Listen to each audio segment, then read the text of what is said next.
Good morning, students. We have started the topic about gymnosperms, and we discussed about the general characteristic of gymnosperms. The name gymnosperms come from two Greek words, gymnos and sperma, which means naked seed. So gymnosperms are those plants which do not have a seed coat over their seed, or we can say that the seed is not enclosed into the ovary.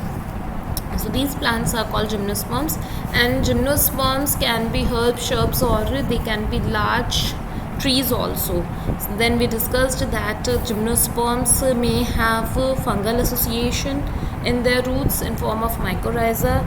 They may have cororoid roots where the association of nitrogen fixing cyanobacteria is there, and then we discussed about the leaves of gymnosperms. They are usually found at places where there are winds, there is low temperature, there is high humidity.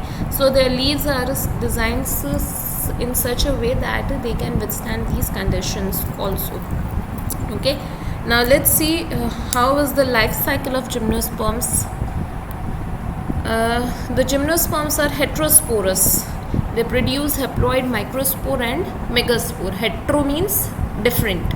So gymnosperms produce two kind of spores, male and female spores, and the male spores are microspores, which are small in size, and the female spores are megaspores, which are larger in size. The two kind of spores are produced within sporangia. So the sporangia also will be there, where the sporangia is that structure where the spores are produced that are borne on a sporophyll, which are arranged spirally along an axis to form legs or compact strobili or कोन. आप सभी ने Pinus का कोन देखा होगा, पहाड़ में बहुत मिलता है. तो वो जो कोन है actually that cone is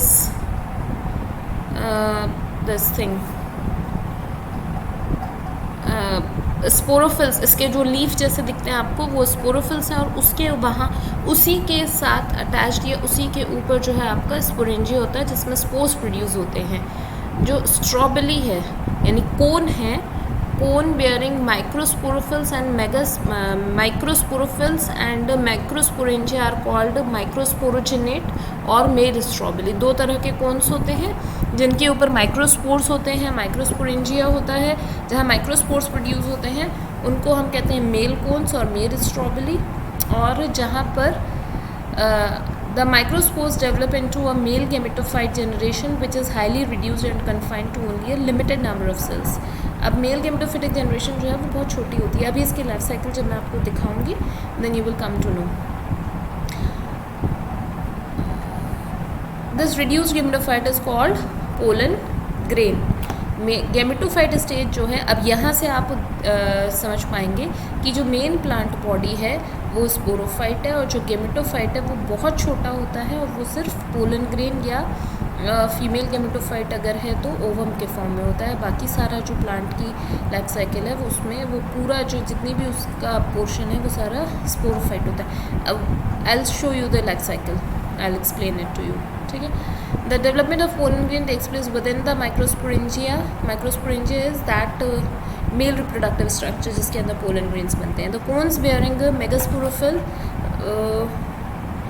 with ovules or megasporangia are called macrosporogenate or female strobili. The male and female cones or strobili may be born in the same tree, और किसी किसी में वो अलग अलग भी हो सकते हैं. It is like जैसे हम पढ़ते हैं कि जो प्लांट्स एंजियोस्पर्म्स होते हैं जिनमें फ्लावर्स होते हैं, कभी कभी एक ही फ्लावर के अंदर मेल फीमेल रिप्रोडक्टिव पार्ट होते हैं, कभी कभी अलग अलग फ्लावर के अंदर होते हैं, but the flowers are present on the same plant. And sometimes the plant itself are separate, like one plant will bear only the female plants and the one plant will only bear the male flowers. Similarly यहाँ पर भी क्या है, यहाँ पे वो flower नहीं है, वो क्या है, कोन्स हैं, और उन कोन्स के अंदर जिनके अंदर मेल गैमेट्स बन रहे हैं या मेल स्पोर्स बन रहे हैं, उनको हम मेल स्ट्रॉबेली कहते हैं. वो अलग प्लांट पे हो सकता है, और जो फीमेल कोन्स हैं जिनके अंदर फीमेल ओव्यूल या फीमेल गैमेट्स बन रहे हैं या फीमेल स्पोर्स बन रहे हैं, उनको हम वो अलग प्लांट पे हो सकते हैं और उनको हम फीमेल स्ट्रॉबेरी कहते हैं, ठीक है। The megaspore mother cell is differentiated from one of the cells of nucellus. The nucellus is protected by envelope and the composite structure is called as ovule. Ovule का स्ट्रक्चर हम और detail में भी पढ़ेंगे. यहाँ पे उन्होंने क्या बताया कि ओव्यूल के अंदर जो है वो फीमेल गैमेट बनता है एंड इसको प्रोटेक्शन कौन प्रोवाइड करता है, जो ऊपर की सेल्स होती हैं उनको हम न्यूसेलस बोलते हैं. The ovules are borne on megasporophyll which may be clustered to form the female coon. The megaspore mother cell divide mitotically, reduction division, यानी कि पहले के सारे फेजेस जो है वो डिप्लॉयड है और रिडक्शन डिविजन होने के बाद में क्या बन जाएगा, आपका हैप्लॉइड बनेगा. Mitotically to form 4 megaspores. One of the megaspore enclosed within the megasporangium develop into multicellular female gametophyte that bear 2 or more archegonia or female sex organ. The multicellular female gametophyte is also retained within megasporangium. दोबारा से समझिए, एक plant है जिसके ऊपर mail cons produce हो रहे हैं, उस मेल कोन्स के अंदर माइक्रोस्पोरेंजिया बन रहा है, यानी कि मेल गैमेट्स बनेंगे उसके अंदर. दूसरा जो है वो प्लांट है जिसके ऊपर फीमेल कोन्स हैं. उन फीमेल कोन्स के अंदर में माइटोसिस होने के बाद में, मियोसिस होने के बाद में क्या बनेगा, आपका मेगास्पोरेंजियम बनेगा. उस मेगास्पोरेंजियम के अंदर फीमेल गैमेट्स का प्रोडक्शन होगा, ठीक है. Unlike bryophyte and pteridophyte, in the gymnosperm, the male and the female gametophyte do not have an independent free living existence. Yes, अभी इससे पहले हमने पढ़ा था ना कि वो अलग से डेवलप होते हैं, फिर वहाँ पे फर्टिलाइजेशन होता है और उसके बाद में फिर आपकी गेमेटोफिटिक फेज आती है. यहाँ पर ऐसा नहीं होता है, ठीक है. यहाँ पर वो जो हमारा स्पोरोफिटिक फेज़ है उसी के ऊपर डिपेंडेंट है. जैसे फ्लावर है, फ्लावर गेमेटोफिटिक फेज़ है ना, बाकी का पूरा प्लांट जो है वो स्पोरोफिटिक है. इसी तरह जिम्नोस्पर्म्स के अंदर जो कोन्स हैं बेसिकली दे बियर गेमेटोफाइट, जो बहुत छोटा होता है, तो वो इंडिपेंडेंटली एक प्लांट जैसा ग्रो नहीं करता है.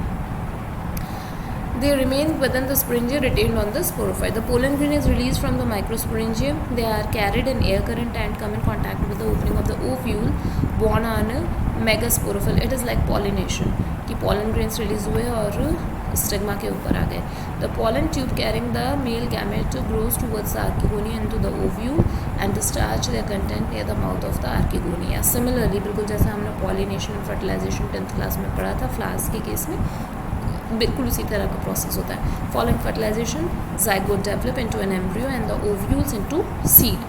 अब ये जो सीड्स बन गए हैं, ये सीड्स जो है ये कवर्ड नहीं होते हैं जैसे कि हमारे एंजियोस्पर्म्स में होते हैं, ठीक है.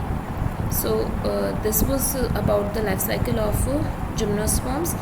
मैं आपको इसका एक डायग्राम के साथ और एक बार एक्सप्लेन करके शेयर कर दूँ.